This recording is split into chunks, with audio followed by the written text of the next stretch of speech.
Hello everyone and welcome back to my channel. This is Celine and today you're watching part 1 of my water deities in Persian mythology videos.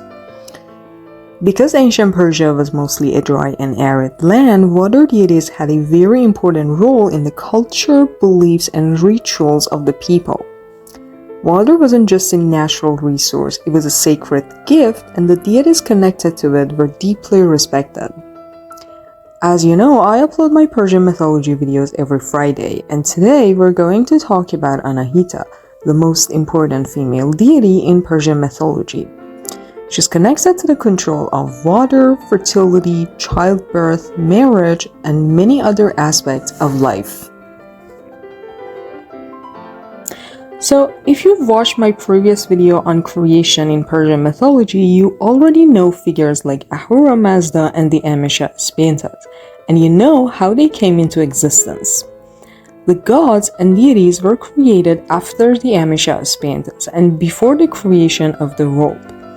In the divine hierarchy, the gods stand below the Amisha Spantas, and among them, Anahita is one of the most important ones.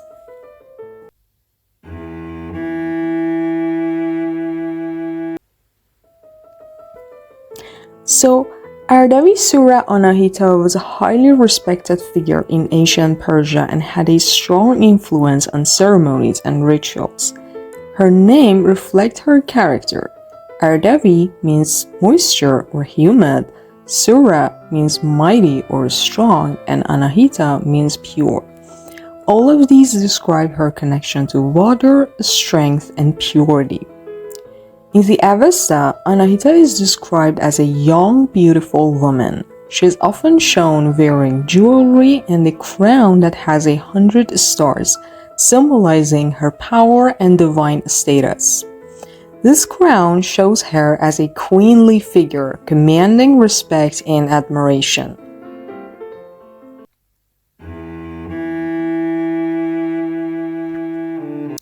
Now, let's talk about Anahita's story of birth and her family background in Persian mythology.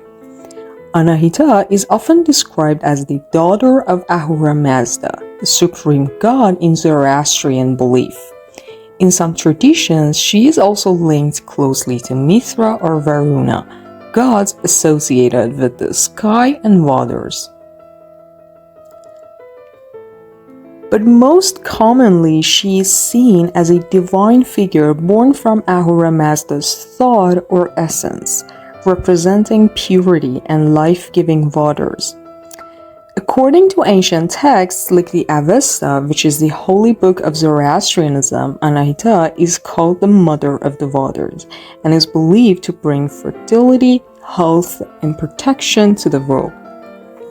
She is often connected with rivers, rain, and fertility rituals.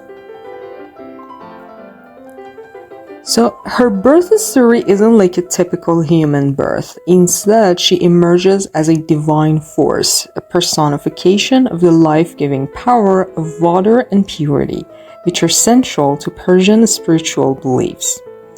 Anahita's parentage and birth highlight her role as a powerful goddess who embodies strength, purity, and the essential nature of water in life.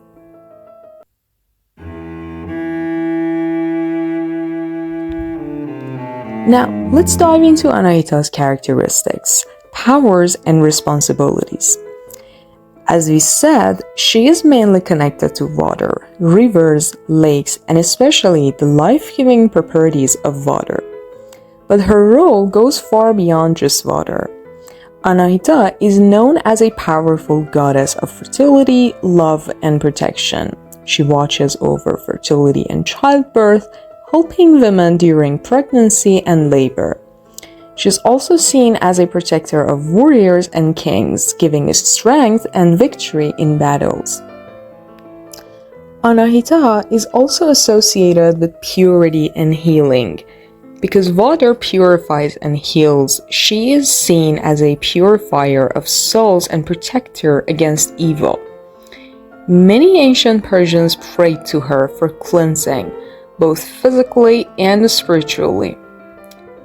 Interestingly, Anahita was sometimes portrayed as a deity of love and fertility, connecting her with the life cycle and the renewal of nature. Her powers extend to encouraging growth, not only in crops and animals, but in human relationships and families. Because of these wide-ranging powers, Anahita held a special place in ancient Persian religion and was one of the most important female deities. Anahita is often described as riding a chariot pulled by 4 white horses, which represent clouds, rain, snow, and sleet.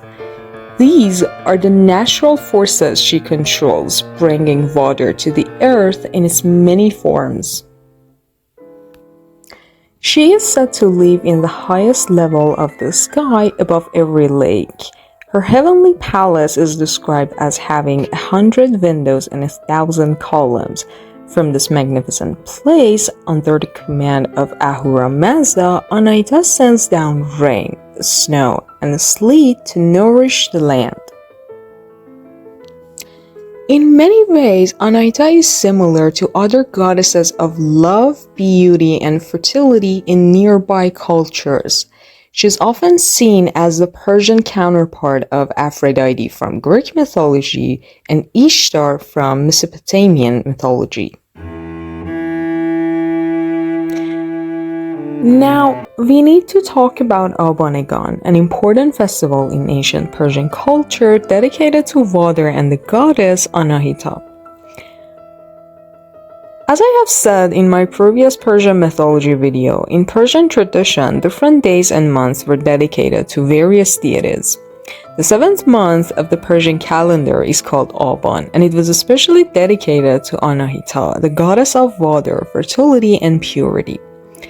Also, the 4th day of every month was dedicated to her. Because of this, the festival of Abanegan was celebrated on the 4th day of Aban, that is, the 4th day of the 7th month.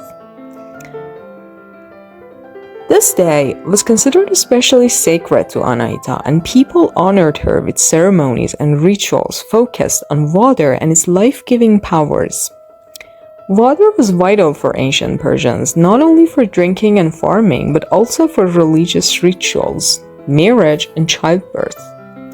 The Abanegan festival was a way to show respect and gratitude to Anahita for the blessings of water and fertility, ensuring the well-being of the land and the people. During the festival, people would pray, make offerings, and celebrate the purity and strength that water represents, all under Anahita's protection. And since today is the last day of the Aban month in Persian calendar, it's the perfect time to pay your homage to the goddess. If you want to learn more about her, I recommend reading the Aban Yasht in the Avesta, which is a complete hymn dedicated to Anahita. And as important as Anahita is, she's not the only water deity in Persian mythology. There are other significant figures I'll be talking about in part 2 of this video coming next Friday.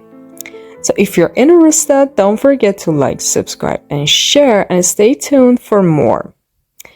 Thank you for watching, and see you soon.